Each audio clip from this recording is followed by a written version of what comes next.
It's the International Soccer Preview. We are Soccerphiles Canada. Welcome to Series 30, looking at the groups and teams of the 2025 CONCACAF Gold Cup.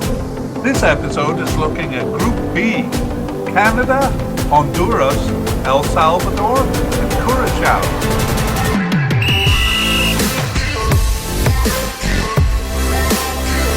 Here we go! It's the International Soccer Preview by Soccerphiles Canada, Series 30. I'm Kevin.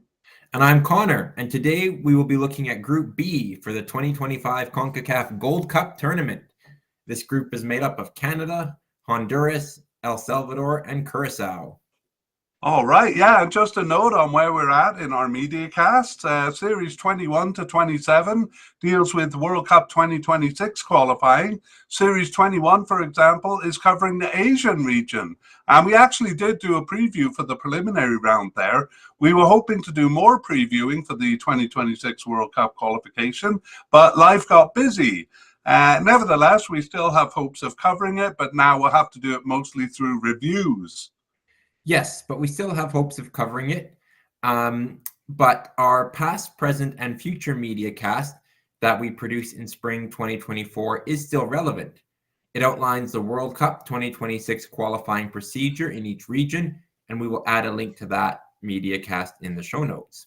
That's right. Some complicated procedures there, and we'll see today that CONCACAF is underway.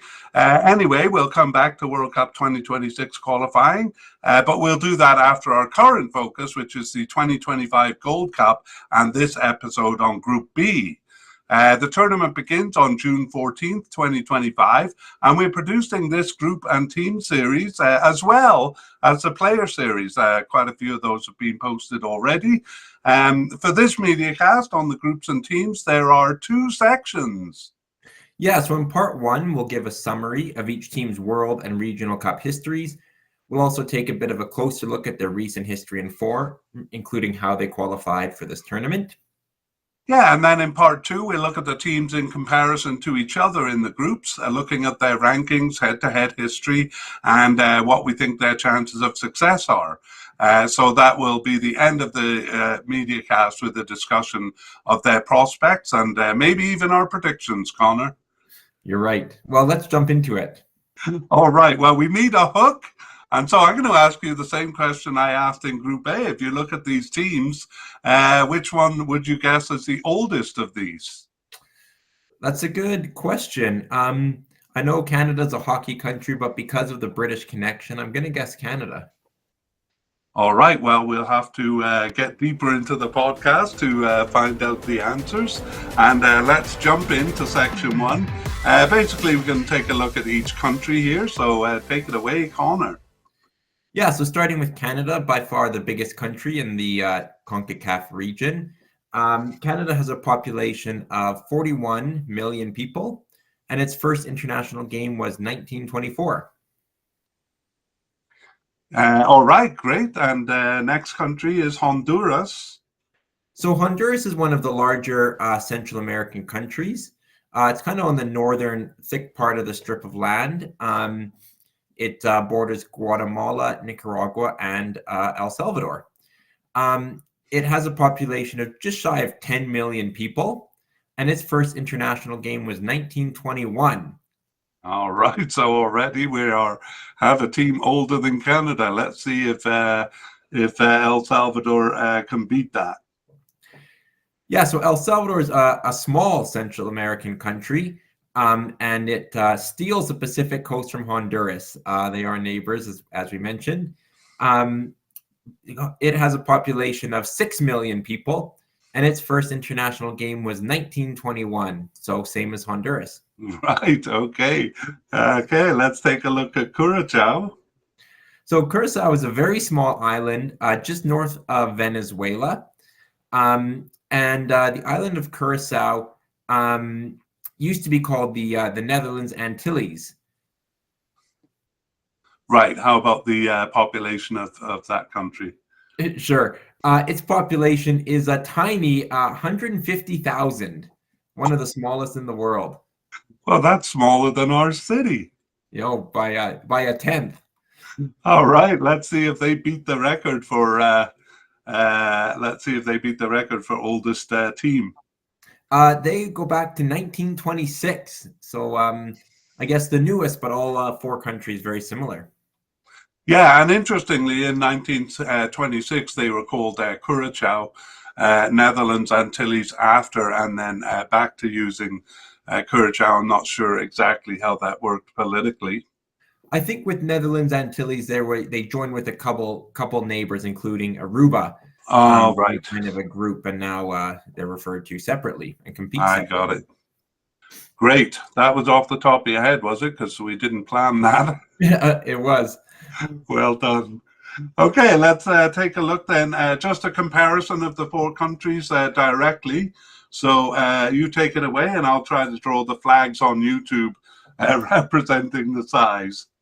All right. So Canada, 41 million people, the largest in this group.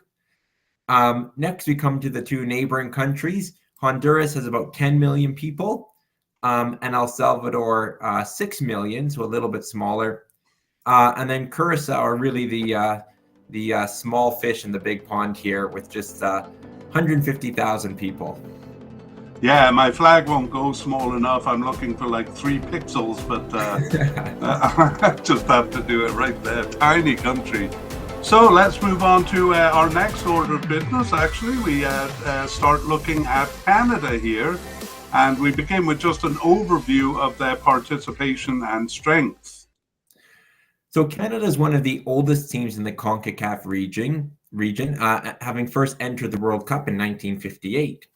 They did not enter in 1962 or 66, but participated every time since 1970. They joined the regional competition long after its 1963 inception, waiting until 1973. They have participated consistently since then, except for 1998 when they withdrew from the Gold Cup despite having qualified. In terms of strength, Canada periodically rises up to the challenge at the top of the region, but more commonly is a second or third tier team. They rose up in 1985 to win both the CONCACAF Championship and a spot in the World Cup. In 2000 to win the Gold Cup, and in 2022 to win the regional qualifying group to once again reach the World Cup. In both World Cups, however, they failed to earn a point. Canada has no local group like the Central American and Caribbean teams in the region, and that was really a problem until the development of the CONCACAF Nations League in 2018. That found them at the beginning of their recent strong period, and they've remained in League A throughout, their best result being 2 third-place finishes in 2023 and 2025.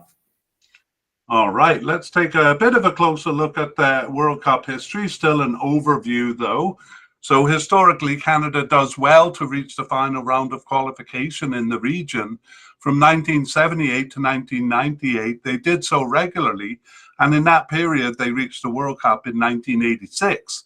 Although, as Connor said, they lost all games once there and additionally didn't even score a goal. Their next closest qualification was in 1994, where they reached a quarter intercontinental playoff. So they lost to Australia there, but would have had to go on to face Argentina at the half spot beyond that. So really never a serious threat of making it there. Still, it was a strong qualification run within the region. From 1998, though, they didn't reach the final round of qualifications all the way until recent times in 2022, where a much stronger team emerged to reach not only the final round, but the World Cup. For a second time, though once again they did lose all games there. In a tough group, I will add. Yeah. Yes, we're going to be justifying Canada all the way through this That's right. media cast here. We're both wearing Canada shirts. All right, let's move on to their regional cup and a bit of a deeper look here, but still an overview. So Canada joined the regional competition late, 10 years after its start. That was in 1973. 12 years after that, however, they won the title in their first of 3 good periods. The CONCACAF Championship title win in 1985 qualified them for the World Cup the following year. They went into a flat period immediately after and rose again 10 years after the competition changed to the Gold Cup with an unexpected title in 2000, becoming the only team other than the USA or Mexico to win. They had a good tournament the year after and in 2007, but only in recent times only their recent times can be marked as a third period of strength. After 3 group stage exits in a row from 2011 to 2015, they have passed their group stage in the 4 editions since, once again reaching the semifinals in 2021. Right, so we're in a good phase, Connor. I guess we'd better enjoy it. We are indeed. All right. Well, for all the teams, we're going to take a quick look at the local cup, and I'll speak to that for Canada, even though they don't have a local cup, as the Central American and Caribbean localities did. Canada was automatically given a place in the Gold Cup, but this was a bit of a poisoned chalice as it denied them the qualification runs needed to develop their squad. Thus, the Nations League has been a long-awaited opportunity for them to expand their set of meaningful games. That's right. Canada finished second in the 2018-19 placement round and were placed in League A, where they have remained. That's over the subsequent 4 seasons. They have reached the semifinals twice, but they've never won it, making third place their best result. Ironically, the last 2 seasons gave them byes to the quarterfinals, so once again, they actually find themselves lacking games in the qualification process for the Gold Cup. All right, and what do you make of that system? Actually, the reason they finished second in 2018-19 placement round was partly because the top 6 teams, the ones who had made the World Cup hex in 2018, had been given byes, but it seems to be a feature of CONCACAF to be basically giving byes to the top teams, especially in early rounds. Yeah, I don't know it necessarily benefits Canada, especially as they're going to lack kind of meaningful games leading up to this World Cup, which they're co-hosting. I mean, I don't know if it benefits Canada to be playing, very weak teams, the Virgin Islands or teams like that. But you think there's the point of the Nations League is to have them playing the other top teams in CONCACAF. So yeah, I think there's teams. Exactly, yeah. Some of the stronger Caribbean and Central American teams. So I think there's a better solution to be found than they have right now. Yeah, I got to say, I'm a bit worried about that lack of warm-up games for the World Cup next year.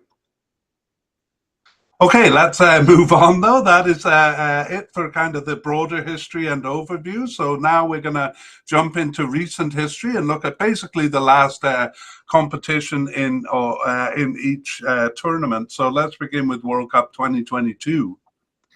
Yeah, so Canada was not one of 5 teams to receive a bye to the questionable bye, I should say, to the last 8. So they did have to start in round 1 of qualifying. They breezed through a group stage, winning all 4 games against Suriname, Bermuda, Aruba, and Cayman Islands. They then beat Haiti in a playoff, winning both home and away. And then they got to the final 8. And here is where Canada really surprised. They won 8 of their 14 games to top the group ahead of Mexico and the United States and qualified directly for the World Cup. Right on. Do you want me to take over, or do you want to take us through the cup as well? I'll pass it over to you for the cup.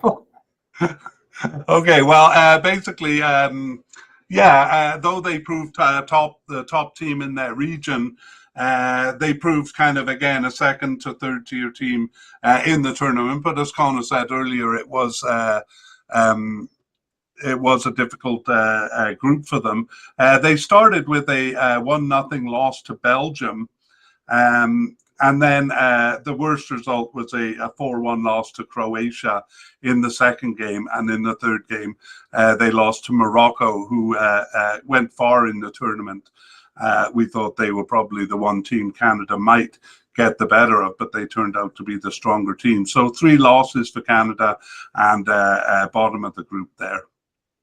Yeah, Croatia also going on an incredible run in that tournament. Yeah, that's true. So that was pretty tough. But 2 goals this time as opposed to none in 1986. Do you remember who got the first goal for Canada at a World Cup? Must have been Davies. It was Davies. indeed. Yeah. Yes, that was a good one. Yes, we we were delighted. Okay, let's move on to the next tournament then, the 2023 Gold Cup. So qualifying for this was through the 2022-23 Nations League. Canada was in League A, and they topped it ahead of Honduras and Curacao, which are actually two teams they meet in this group. Right. They did lose away in Honduras, but won their other three games. At the Gold Cup, they started with two draws against Guadeloupe and Guatemala, but then beat Cuba in their final game to advance in second place. That set up a difficult quarterfinal match against the United States, which finished 1-1 after 90 minutes, 2-2 after 120, and then the United States won in the penalty shootout. Oh, that's too bad. Well, Canada sent a bit of a B team to that tournament. I think they kind of missed an opportunity, really, to win the tournament, but not a bad performance considering it was a B team. What do you say?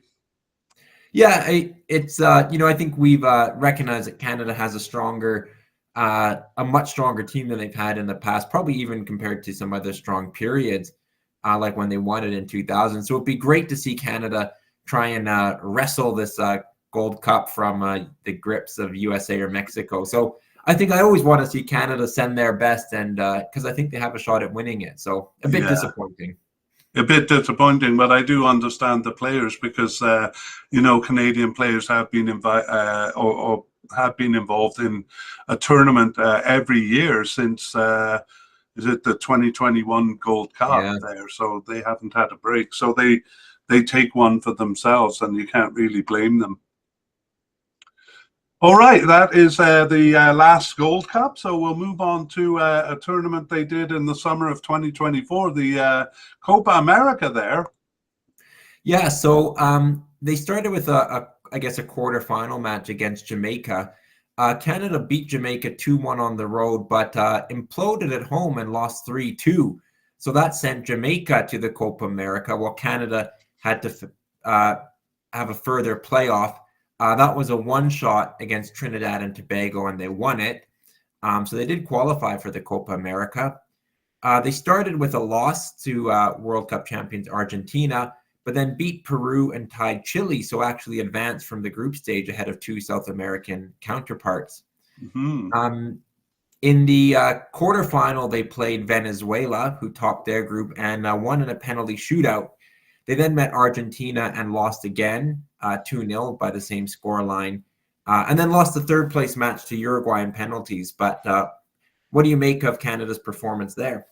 An excellent performance. Only two of the CONCACAF teams passed to the group stage, and neither of them were Mexico or USA. So once again, it's encouraging to see Canada come out ahead, and then reaching the third place match was the best performance by a CONCACAF team. So I'm delighted. How about you?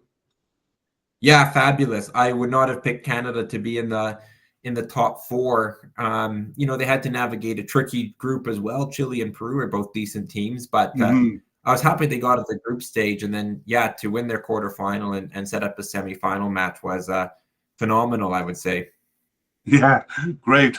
Well, I think we're bathing in the glory of Canada, but who can blame us after such a kind of a long, weak history? We can't help ourselves. Let's go to the Nations League 2024-25 campaign, the most recent campaign in the Nations League.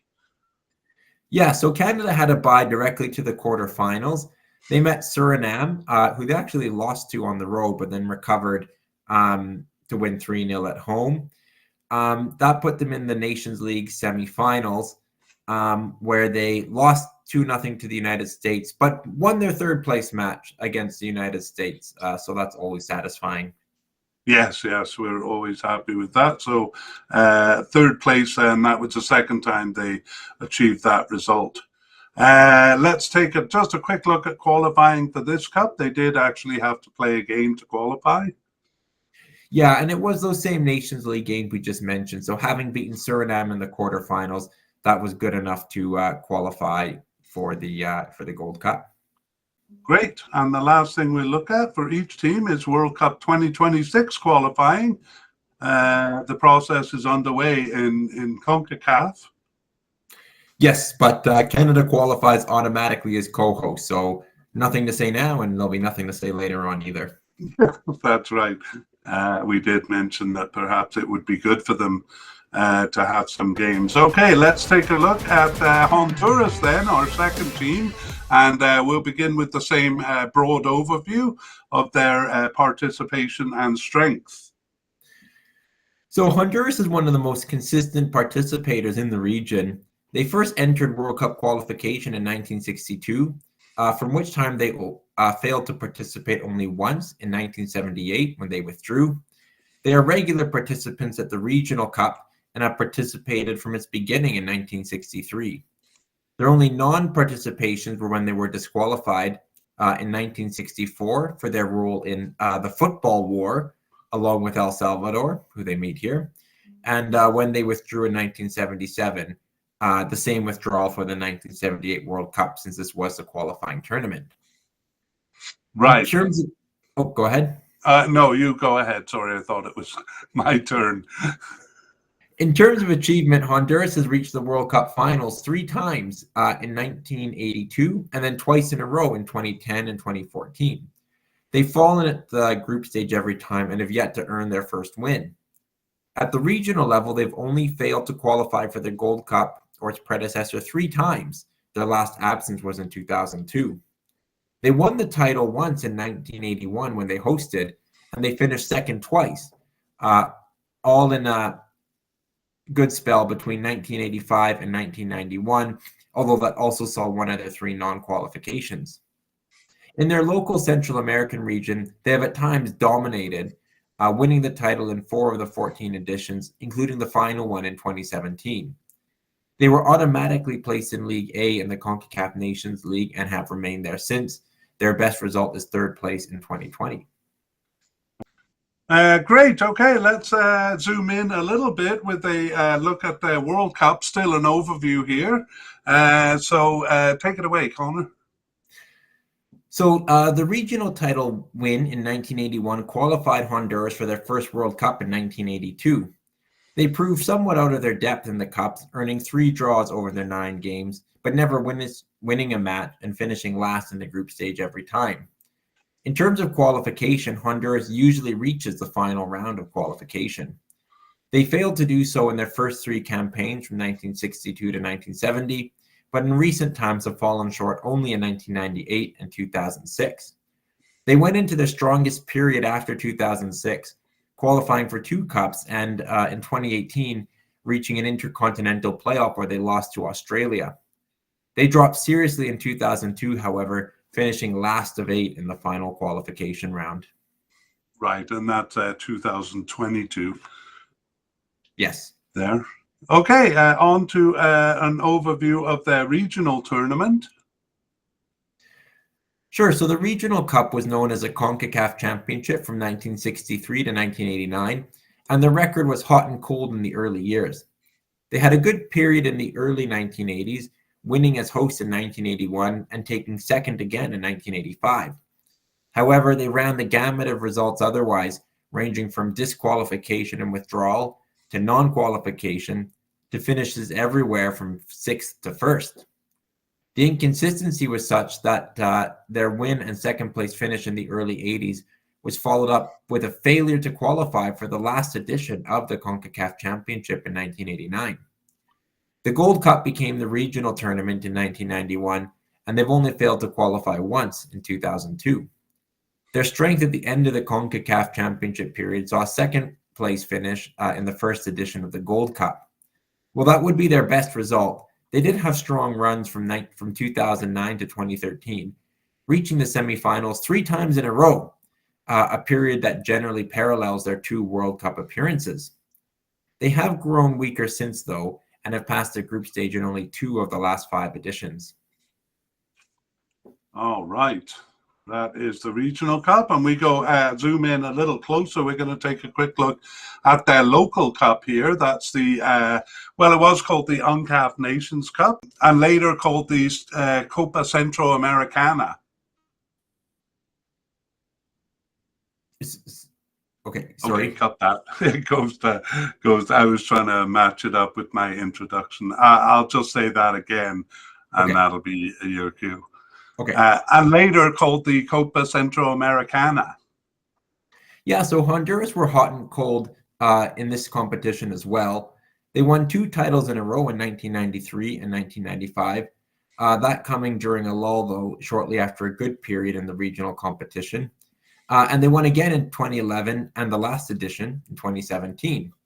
With 2 second-place finishes besides, they also finished 5th in the region twice, their worst performance in 2001, when they failed to pass the group stage despite hosting. Right, so this competition makes them look a bit more of a powerhouse in the region than, say, we would guess from the last 10 years. Does that surprise you? A little bit. I mean, I think they have fallen off a little bit, but I think the regional cup was a good kind of representation of their strength against the other Central American teams. I mean, they've always kind of been behind the USA and Mexico, so it's a good look. You probably would have expected, say, Costa Rica to be dominant, but Honduras have some pretty good showings in there as well. Yeah, that's right. Let's see if they keep it up. In the last overview we'll do, and that's of the Nations League. So reaching the Hex, which was the final round of World Cup qualifying in 2018, earned them automatic promotion in League A for the 2019-20 season. They finished on top of their group that season, but it was a very easy League A grouping with Trinidad and Tobago and Martinique their opponents. They nevertheless proved their worth by beating Costa Rica to finish 3rd in the final stages. They finished 2nd in their League A group the following 3 seasons, the result twice good enough to reach the quarterfinals, where in both cases they beat Mexico at home but lost to them in the second leg. Right, and we'll see that again in the recent history, which we move on to now, and that begins with the World Cup 2022 qualifying campaign. Yeah, so unlike Canada, Honduras were given a bye to the final round, the round of 8. But it was a very poor performance from Honduras. Their worst performance at this stage. They managed 4 draws, but managed to lose every other game. So they finished with 4 points from 14 matches, only picking up 1 point at home. Not clearly a problem for them. Yeah, that's a really surprising performance by Honduras. Not even competitive among the 8 in that group there, but it was a low for them for sure. Let's take a look and see if they got any better in 2023 Gold Cup. So qualification was through Nations League A. They finished 2nd behind Canada. They actually beat Canada at home, lost away, but then lost to Curacao at home while beating them away. So their 2nd place in Nations League A did qualify them directly for the 2023 Gold Cup.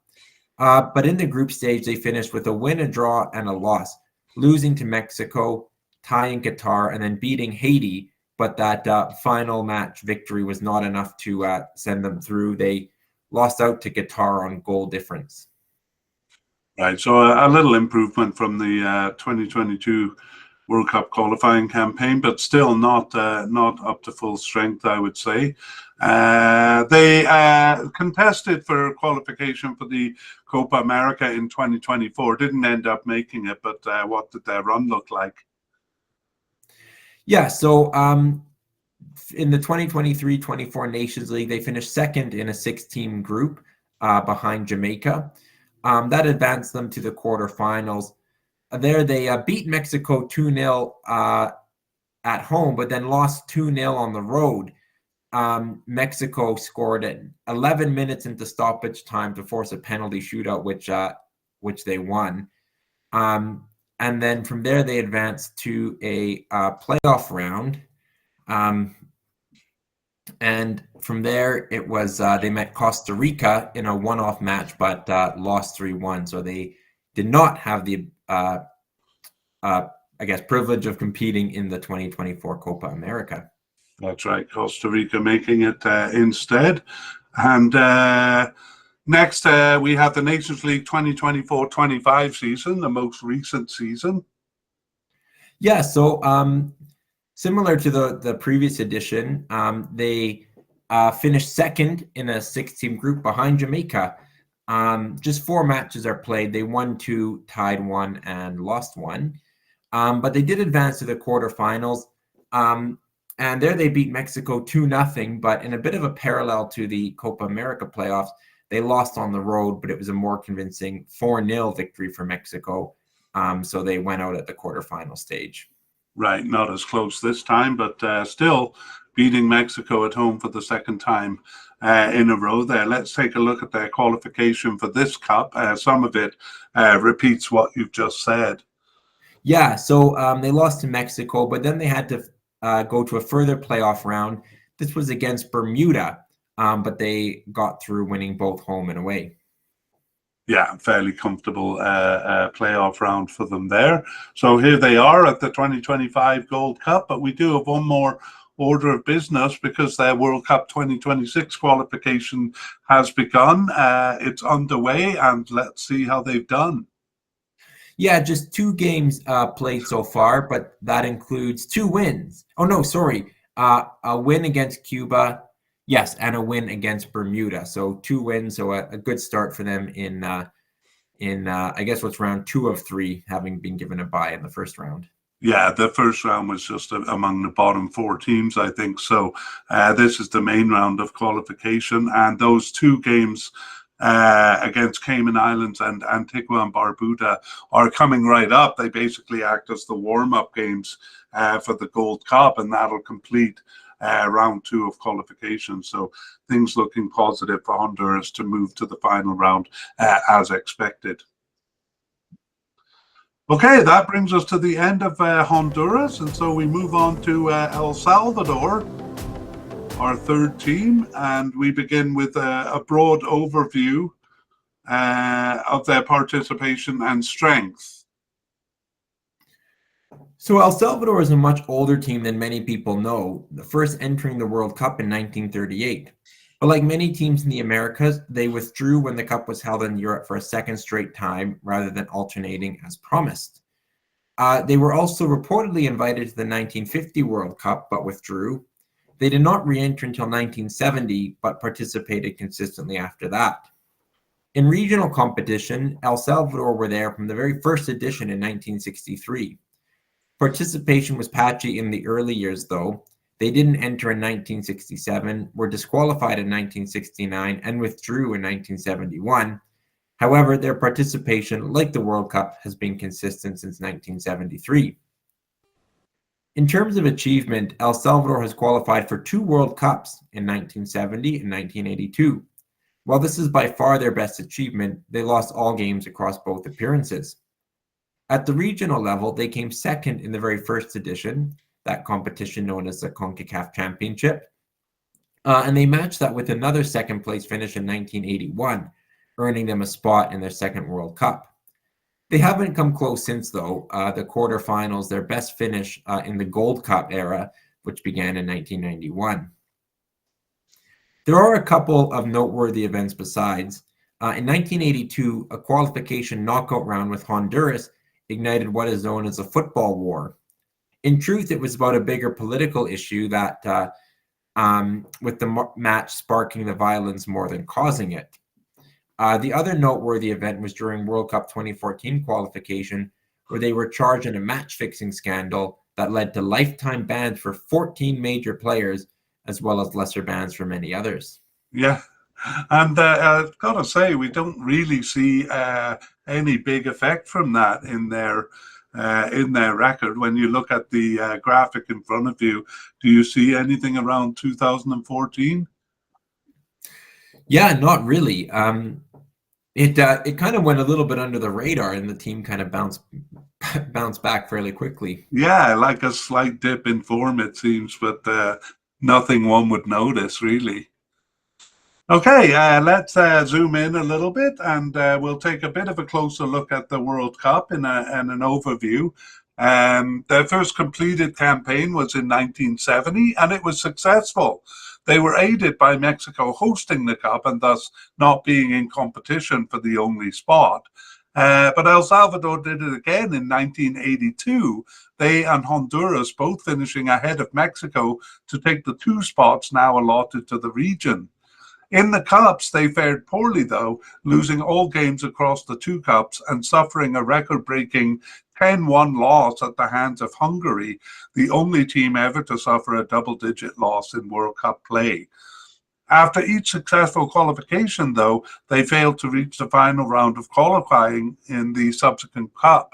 But otherwise, they did reach the final round from 1970 to 1998. Since 2002, though, they have reached the final round in only 2 of the 6 Cups, most recently benefiting in 2022 qualification from the final round expanding from 6 to 8 teams. That's right. Okay, and now for an overview of their regional cup. So El Salvador hosted and finished second in the first CONCACAF championship. They finished 4th in the following version, but struggled after that during the period where they reached their first World Cup. It was a strong period in both tournaments around 1980, with another second place finish actually earning them their spot in the 1982 World Cup. That would prove their strongest period, but there were minor peaks in 2002 and 2003, as well as 2011 and 2013. In both cases, they passed the group stage of the Gold Cup for 2 tournaments in a row. While consistently qualifying for the Cup since 2007, the quarterfinal remains the limit of success. All right. Now we look at the local cup overview. I got to say, Connor, until now, Honduras and El Salvador have looked fairly even, I'd say, at the World Cup level. El Salvador have done a bit better. Maybe Honduras a bit better at the regional cup, but here we really kind of see the difference between them. Yeah, the UNCAF Nations Cup, later Copa Centroamericana, was the local qualifying tournament for the Gold Cup from 1991 to 2017.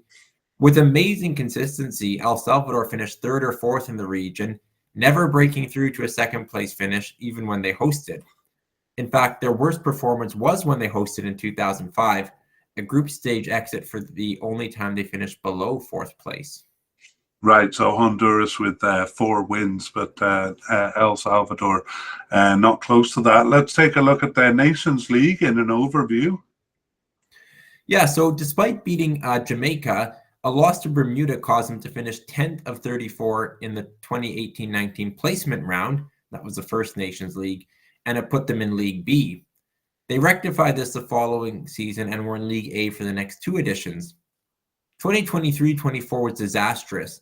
Just 1 point earned over 5 games for a last of 6 finish and relegation. But they bounced straight back up again with an easy campaign in 2024-25. Right, and we'll be looking at that campaign in particular. We'll also get a glimpse of that disastrous campaign as well. In the recent history section, which we move on to now, that starts with the World Cup in 2022. Yeah, so they entered in round 1, where they topped the 4-team group ahead of Montserrat and some other smaller nations. In round 2, they beat St. Kitts and Nevis 6-0 on aggregate, and that put them into the final 8. But it was a difficult campaign for them. They won just 2 of their 14 matches, one of those being an away win in Honduras. They tied 4 and lost the remaining 8. Their 10 points had them 7th out of 8 overall, and they did not qualify for the World Cup. Right. Okay, how about next tournament, the Gold Cup in 2023? Yeah, so this started with the Nations League qualification. They qualified by finishing 2nd in their League A group, behind the US, but ahead of Grenada. At the tournament, though, they started with a loss to Martinique, and then managed 2 draws against Costa Rica and Panama. Not terrible results in themselves, but the loss to Martinique particularly cost them as they finished bottom of that 4-team group. Yeah, they needed to win over Martinique there. Otherwise, it would have been considered a pretty good campaign. That's right. All right, on to the Copa America. Well, this is as close as they came. Yeah, there was qualification to through the 2023-24 Nations League. This was a 6-team group where they played 4 games, but El Salvador finished dead last in their League A match. They lost to Guatemala, Trinidad, and Martinique before tying Martinique in their final game. Right, so that's the disastrous campaign we spoke of. It relegated them to League B, and also, yes, they would have had to finish in, or they would have had to reach the quarterfinals to have had a chance at the Copa America. So far from reaching it there. And let's look at the last Nations League campaign. This is the 2024-25 edition. Yes. So here, El Salvador did bounce back in League B. They won 5 of 6 games, losing to St. Vincent and the Grenadines, who finished second, but they topped their group and will be back in League A for the next edition. Right, so we noted earlier on that was a pretty easy group. It is Nations League B, but they seem a bit too strong for that level. Hey, yeah, perhaps a bit of an in-between team, though. Yeah. All right. Well, let's see how they got to the to this Gold Cup, and it's basically repeating what we've just looked at. Yeah, all League B winners got direct qualification for the Gold Cup. So El Salvador was one of those teams, and that's why they're here. Yeah, it's a bit odd that some of the League A teams had to go through the quarterfinals and then a further playoff. Blessedly simple for El Salvador here. That's right. Okay, and we'll finish with the World Cup 2026 qualifying campaign, which is underway. Yeah, just 2 games played out of 4 in their the round that they're in currently. They tied Puerto Rico at home, but beat St. Vincent and the Grenadines away. They play Anguilla and Suriname next, and will try and win both of those to top their group. Yes, and in a bit of hot water in a way. Suriname is performing well, and they're top of the group. El Salvador is in 3rd place in round 2 of 3. It'd be a bit embarrassing to be knocked out in this round for them. Yeah, it would. They do have a home game against Suriname, so they'll be looking to that as their key fixture. Yeah. All right, that is it for El Salvador. We move on to our last team, Curacao. Looks like we're pronouncing it differently. Connor, have you checked it out? I have, and I think it's Curacao is what I can see. Okay, I'll try to make the change, but I'll probably fall into my pattern. Anyway, let's begin with a look at their broad overview, their overall participation and achievements.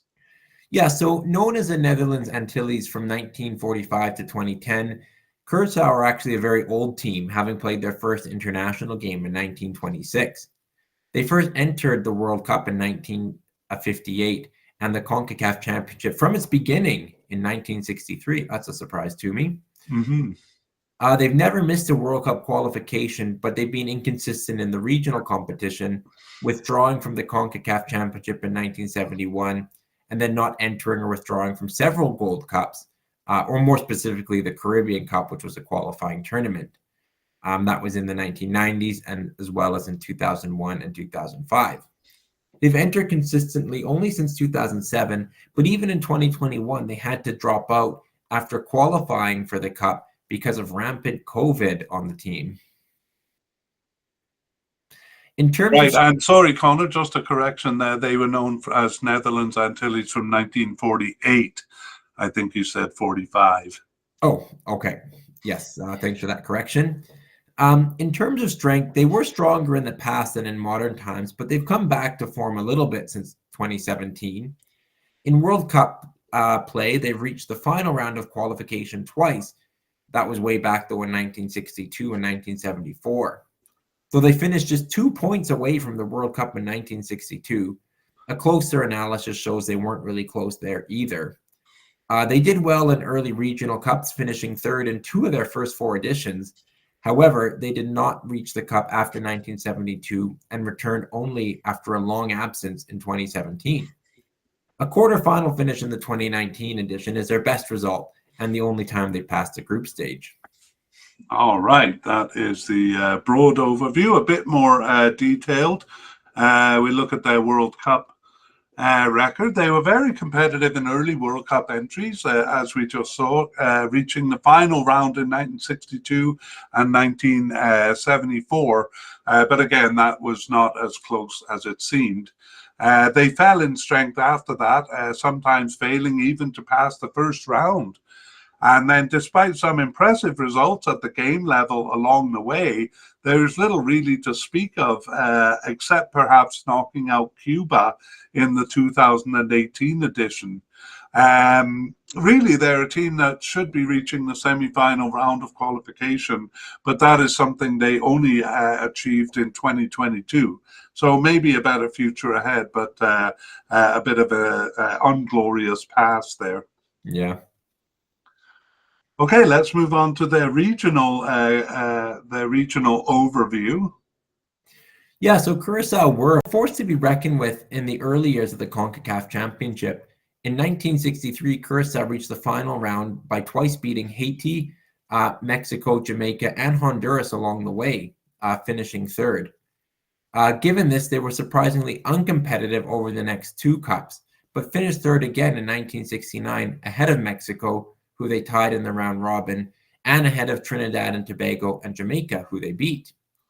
Despite some competitive results at the game level, they grew significantly weaker after that and did not qualify for the competition after 1977. A poor record in the Caribbean actually left them far from it. Out of the blue, they won the last edition of that Caribbean Cup to qualify for the 2017 Gold Cup. And then through Nations League, they qualified for the next two editions, reaching a peak in 2019 with a quarterfinal finish.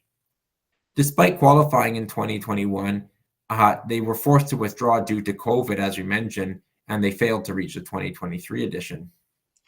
All right. So yes, moments of competitive. They're fairly competitive now. They've reached the 2025 edition. Let's go back into the past a little bit for a quick overview of their Caribbean Cup history. Yeah, so this was a poor tournament for them right until the very end, actually. They failed to qualify for most editions, with several non-entries and withdrawals making up a third of their absences. Only in 1989, 1998, and 2014 did they reach the Cup, knocked out at the group stage every time. So it came as a surprise, therefore, when they won the final edition in 2017. Right, but we do notice improvement in them from 2017, and that's more evident in the Nations League, which the Gold Cup qualification now is. Let's take a look at their performance here. Yeah, so better recruiting likely accounts for the sudden improvement that led to the 2017 Caribbean Cup title, and strong performances continued in the Nations League. Like many Caribbean nations, they scoured Europe, but specifically the Netherlands, to find eligible players. Despite a loss to Antigua and Barbuda in the 2018-19 placement round, they finished fourth and were placed into League A. They remained there for 2 seasons, finishing last in their 2022-23 group, but avoiding relegation due to a change in the league structure.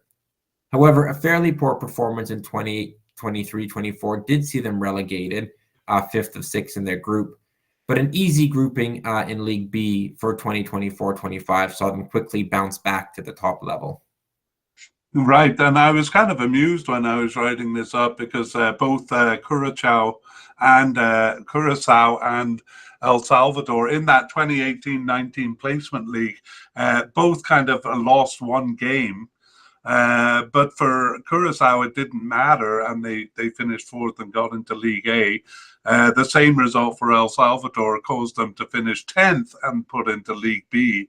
So small margins there. Yeah, for sure. All right, let's move on to a recent look at Curaçao's performance, beginning with the World Cup in 2022. Yeah, so they actually came into round one as a pot one team, and they actually finished first in the group ahead of Guatemala and Cuba, as well as St. Vincent and the British Virgin Islands. That took them to a playoff against Panama. Although they tied Panama at home in the second leg, a 2-1 defeat in Panama saw them fail to qualify for the final 8. Right, a good performance there, I must say, finishing ahead of Guatemala and Cuba. Yeah, and just a 2-1 aggregate loss to Panama. They were very close. Yeah, yeah. All right, that's it for World Cup, though. Let's move on to the Gold Cup in 2023.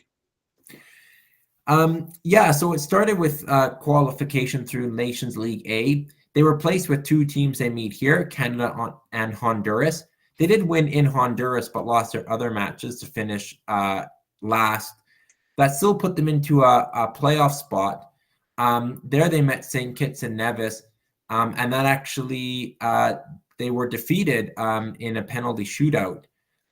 So St. Kitts and Nevis moved on, and Curacao failed to qualify. Yeah, St. Kitts and Nevis, a League C team there, getting the better of them. Yeah, a big upset and kind of their only blemish in their recent record. Yeah, I mean, you got to think that Curacao, this thought just strikes me, kind of hungry to get to the Cup. They finished in the quarterfinals in 2019, and then in 2021, the COVID, so they couldn't participate. And then this blow where they probably fully expected to reach the Cup again, so and didn't. So coming into this 2025 Cup, they must be pretty hungry to prove themselves. Yeah, no doubt. All right, we move on to Copa America. They didn't really come close in this one, but we'll just show you the process. Yeah, so they only won 1 match against Trinidad and Tobago, but lost their other 3. Their win put them ahead of El Salvador in the 6-team group, but yeah, by finishing 5th out of 6, they were a long ways off qualifying for Copa America. Right, so both Curacao and El Salvador demoted to League B, and also they would have had to get to the quarterfinals to have had a chance at the Copa America. So as you say, far from it. Let's look at the most recent Nations League campaign. That's the 2024-25 version. Yeah, here they were grouped with 3 other Caribbean nations, and Curacao came on top ahead of St. Lucia, Grenada, and St. Martin, winning 4 of their 6 games to win the group and be promoted back to League A. Back to League A for Curacao. Okay, Gold Cup 2025 qualifying is that same Nations League. Yeah, and like El Salvador, by virtue of winning their League B group, they qualified automatically for the Cup. All right, and we finish with the World Cup 2026 qualifying campaign. The first 2 games played last June, and the last 2 games coming up this June. Yeah, they beat Barbados and Aruba, so they're in a good position. They're tied at the top with Haiti, and they meet Haiti in that final match. So that'll be kind of do or die for them. Yeah, that'll be one of the best games of the round. Pretty exciting stuff. Just a quick opinion, Connor. Do you think they have it in them to beat Haiti away? Probably not, but they're a bit of an unknown. I mean, they haven't been tested at the in the last 2 Gold Cups. Maybe that's a sign they're a little bit of a step below, but we kind of haven't seen some competitive matchups. Even their most recent Nations League was kind of a walk in the park against weaker teams. So yeah. Haiti will be a bigger test, but I would say they're a bit untested, and it's possible. Yeah, that'll be a bit of a telling game because it's also their last warm-up match going into the Gold Cup. So, you know, a big win there could send them in a good footing into the Gold Cup. We are completed part 1, and this is or section 1. This is section 2, a comparison of the teams, and we begin with the pots and rankings. Where did they come from? Yeah, so Canada is a pot 1 team. Using the CONCACAF rankings, they're actually ranked 2nd in the region behind just Mexico. So pretty impressive and shows Canada's recent rise. Honduras are the pot 2 team. They were the 3rd ranked out of the 4 pot 2 teams. El Salvador similarly were the 3rd ranked out of 4 pot 3 teams. And then Curacao was a pot 4 team.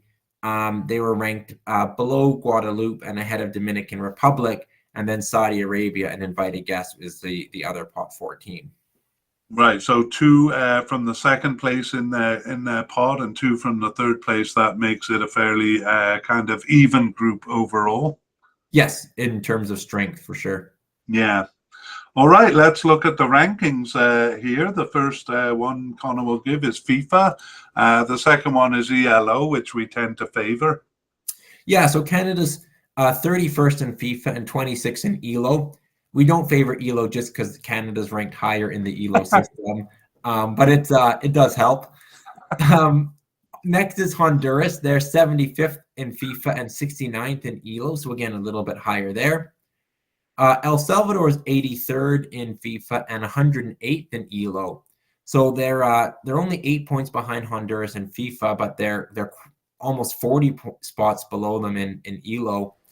And then finally, Curacao is 91st in FIFA and 128th in ELO. Yeah, so it looks pretty close among the bottom three there. Honduras, ELO, heavily favoring, but I gotta say this makes it look like Curacao has a better chance than perhaps many would give them. Yeah, the FIFA rankings are separate. The three teams are separated by just 16 points. The gap in ELO is much wider, but it does tell the story that Canada is kind of ranked quite a bit ahead of all of them, and we'll talk about whether we see it that way in our predictions. Yeah, when we get to the discussion. But before we do that, we're going to take a look at the head-to-head, and go ahead, Connor. So yeah, starting with Canada and El Salvador. Canada has a dominant record here. They've won 10, tied 4, and lost just 3 times. Right, and the last time Canada lost to El Salvador was back in 1998 World Cup qualifying, so a dominant record, as you say. Next is, Canada, yeah, go ahead. Yeah, so for Canada and Curacao, they've met twice. That was recently. Canada won both legs. Yeah, recently indeed, 2023 Gold Cup qualifying, so pretty relevant information. This is a good one. Honduras versus Canada. This is almost as even as it comes. Honduras has 7 wins. Canada has 6 wins, and they have 6 ties, so almost a perfectly identical record. Yeah, and before we forget to say it, I think we have to bring up our lingering grudge towards Honduras. Do you know what I'm talking about? I do. They ruined our chances in the 2014 World Cup with a thrashing of Canada. I don't want to talk about that anymore. Let's move on. Okay. Next is Honduras, El Salvador. They've met many, many times, but Honduras has an overall stronger record with 19 wins.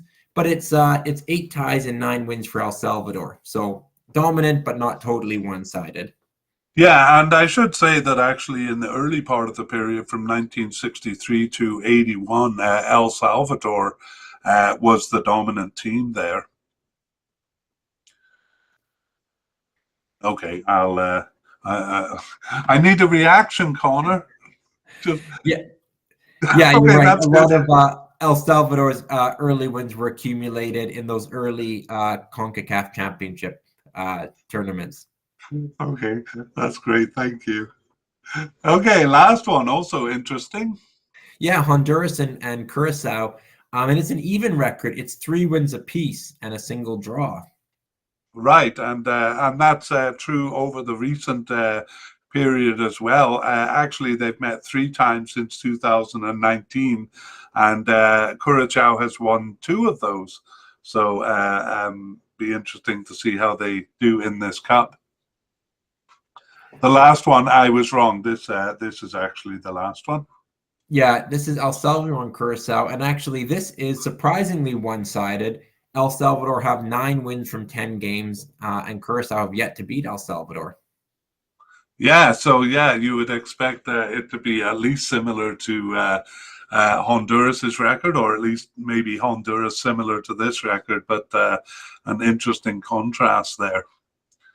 Okay, the last order of business is odds. We look at the odds, and holy cow, Connor, I thought it was kind of easy to gamble on websites nowadays, but for the life of me, I couldn't find the odds anywhere. Not that I wanted to gamble, but I wanted to know what the odds makers were thinking. Yeah, in terms of winning the group, we couldn't find anything here. So I guess we'll have to rely on our discussions and predictions. That's right, and that is what we move on to next. Do you want to begin, or where would you like to begin with the FIFA rankings? Yeah, let's start there. This puts Canada clearly ahead of really the other three. Do you view it that same way? Do you think Canada's a clear number one here? I don't think they're as dominant as that. I would like to say they are, of course, but particularly if they send a B team, um, I would love to see the B team dominate the group, but I don't think they'll be this dominant. Perhaps with the A team. What do you think? Yeah, they're going to miss a couple key players. I believe Alphonso Davies may not be available. You could correct me if I'm wrong, or maybe it's unknown. But I think he sustained an injury. But yeah, I think Canada would be the favorites to win this group. I don't know they'll win it cleanly, being 3 wins from 3 games. I think they'll have some tricky games here. Actually, I think all are potentially a bit tricky, but I would think Canada would still win the group. Yeah, Yeah. do you see anyone overtaking them potentially? And if I so, mean, who is we'll that touch player? on that. They did struggle a bit with the B team in the 2023 Gold Cup. I don't think Canada really has the bench strength of, say, Mexico and USA, who could send a B team and still do fairly well. Honestly, I think it would be a terrible mistake for Canada to send a B team, because I think this is their last opportunity to kind of prepare for the World Cup. They're not going through any qualification campaign there. And, I kind of regret it in 2023. They didn't send their best, and could have won the tournament when USA and Mexico didn't send their best. It could be an opportunity for them here to get another title if they sent their A team. Do you think they will send an A team, or what's your knowledge there? Me and your dad were listening, or were watching the. You might have been there actually. We're watching the third place game against USA, and the Canadian announcers there were just saying, kind of off the cuff, like, well, these players won't be at the Gold Cup, and I was like, what? Why wouldn't they be? But that seems to be almost a given, the way they were talking in the media there. Yeah, well, we'll see. I think Canada's best team would definitely win the group, but yeah, we saw in the last Gold Cup, Canada's a stronger team now than in the past, but it doesn't mean that there's no hiccups or bumps along the road, and I think there could be a few here. They're competing against some decent teams. Yeah, yeah. I mean, we talked about Curacao kind of scraping the records of Netherlands. Canada has been doing that a bit, and getting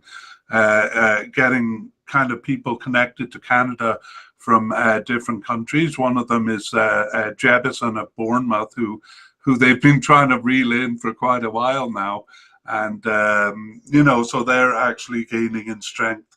And in this case, it might be B team strength. I think with the B team, they would be competitive with Honduras and El Salvador, but it could be a bit of a struggle. Yeah, and I think Curacao, when we talked about the pot 4 team in Group A being Dominican Republic, I think Curacao are significantly stronger, probably even than Guadeloupe potentially.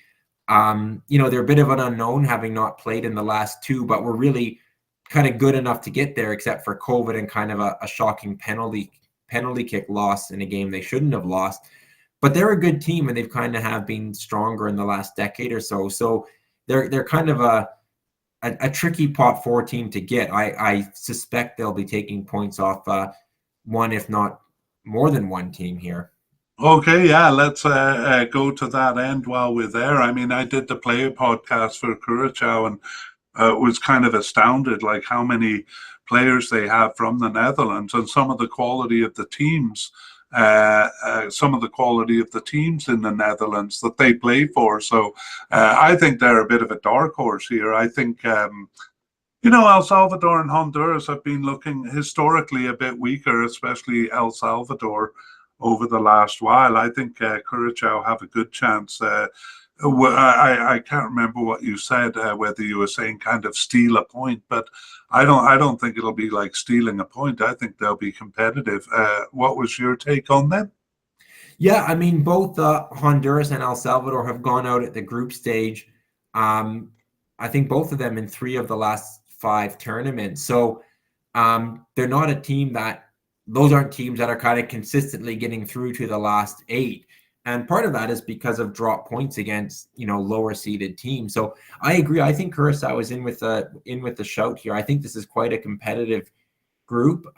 Maybe on their day they could get a point off Canada, but I think they're capable of getting points off the other 2. And they do that against both teams, maybe they could see themselves through. Yeah, I'm just thinking back to Canada in the cup last time, because they played Guadeloupe,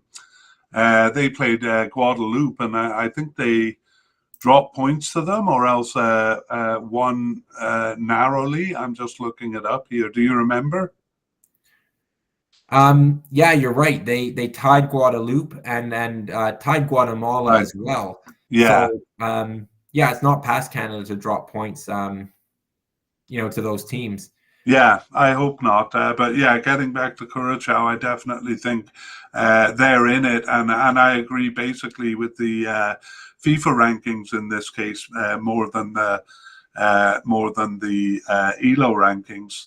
The ELO rankings, unless you have a bit more to say on that, the ELO rankings have Honduras way ahead, and I'm wondering if you agree with that. No, this time I don't agree with ELO. I think it's going to be closer. I mean, Honduras, have kind of gone from, maybe the 3rd or 4th team, which they certainly were in the region when they were qualifying for back-to-back World Cups and almost reached 3 in a row, actually, to being the weakest of 8 in the Hex by a considerable margin, below El Salvador even, where they lost at home.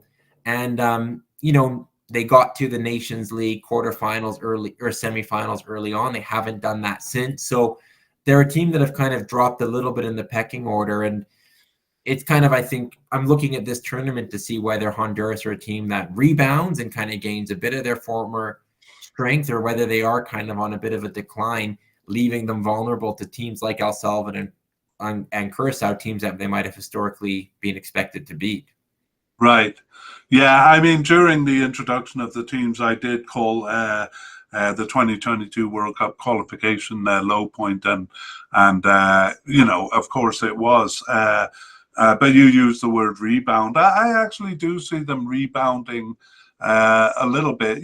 They generally have remained in League A. They've generally finished 2nd in League A. Where we saw El Salvador and Curacao kind of on the edge of being worthy of League A, both of them getting demoted and then bouncing back. So I don't quite agree with the number that ELO's giving here, but I do think the gap is larger than FIFA is giving, which is only 8 points ahead of El Salvador, and 16 ahead of Curacao. Yeah, I think they will bounce back. I mean, they do have a bigger population than the other 2. They've been over their period. They've had more good periods than not. So I do see them. I don't think we're going to see them kind of sliding off. But, the Hex was concerning. And honestly, their recent Gold Cups have been a bit concerning. I think they would, they should be getting out of the group stage. But they've kind of won 1 or 2 games in the group stage, so they're not they're not really doing all as well as they should be doing, I think, in the Gold Cup. Yeah, I did read an article recently. They were talking about America's team, but it was the first time I've actually seen a reporter kind of say what we've been saying, which is like, hey, what are you doing, Mexico, USA, and Canada? This might be your last chance, or your last best chance to prepare your squad for the World Cup. I really kind of hope they come around to that way of thinking. Yeah. How do you see El Salvador? Do you see them as a 3rd team, or do you see them as really challenging for 2nd? Yeah, I don't know. Like we mentioned during the thing that in 2014, basically most of the squad got banned from playing. I think that there is a longer term effect on that, and over the years they've been taking a long time to recover from that. So I actually see that they might be the weakest team here. Curacao could be a surprise, but I think El Salvador, despite some good periods, they haven't really had a good period for a long time, and they've been kind of I wouldn't say declining, but I would say kind of flat, maybe a slow decline over the years. I mean, tell me something. Tell me an achievement that they've made in the past 15 years. Yeah, I think we kind of said earlier, maybe they're in between League A and League B a little bit, which is where they've been recently. And I see kind of Curacao in the same spot. So it's tough to say. I think those two teams will be competitive. On a good day, either team could kind of compete with Honduras, and Honduras are prone to the odd lapse. Also prone to a very good result. I probably would say, I say El Salvador and Curacao are more similar. I'm not sure I really see El Salvador. I don't think they would be the team I'd pick to finish second in this group. Yeah, I wouldn't. It would be a bit of a surprise to me. But you mentioned on a good day, and I think overall anything could happen here. It's funny when I listen back to these media casts that like how hopelessly wrong we sometimes are, because on a good day, Curacao can beat Canada or beat Honduras or win the group. Who knows what's going to happen? So we're kind of talking about tendencies here, but I'm generally ready for anything to happen, especially in this group. Yeah, and I think the FIFA rankings, putting the Honduras, El Salvador, Curacao, are probably get it pretty right. I think Honduras would be the favorites out of those three, but not runaway favorite. So it's an exciting and competitive group for sure. Perhaps the most competitive group in this tournament. Definitely. I think it's a very competitive group. I got a question for you. Do you see any of these teams making it past the quarterfinals? Only Canada, really. Honduras or El Salvador even making it to the quarterfinals would kind of be in line with a good result for them, I guess, compared to recent Gold Cups where they sometimes pass the group stage, sometimes don't. But I see them both as quite far behind. It's kind of the elite teams, which Canada can be for sure, but may not be in this tournament. So, no, I see them, any one of those, Honduras, El Salvador, Curacao, finishing second in the group, most likely, but then not being able to go to the semifinals. Yeah, I do think the quarterfinal would be a good result pretty much for any of those three. And we did mention when talking about Curacao that they may be the hungriest of the bunch, having done so in 2019, but then prevented from doing so by strange measures for the past two cups. So they may have that motivation on their side. For my part, I would say Canada's A team could definitely pass the quarterfinal. I'm not sure whether a B team would be capable of it. Yeah, so often it depends who you meet in the next round. But yeah, I would say Canada would be my team to finish top of the group, and then it's a bit close among the other three teams. But I'd give the nod to Honduras, I guess. Oh, well, I was going to finish with pinning you down to the order of the group, but you pretty much gave it away. Okay, stop dodging third and fourth, though. Who is going to come third and who's going to come fourth?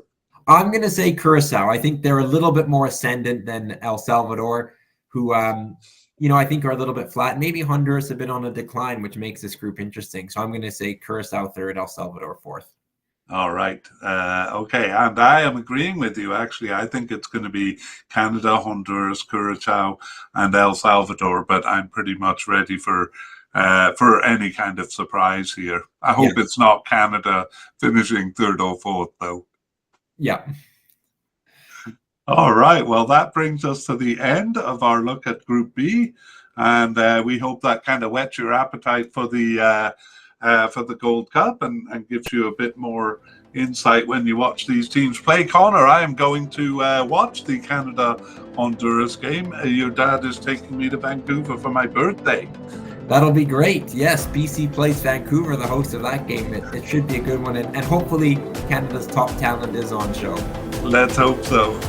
All right, well, we'll see you again for Group C. See you then.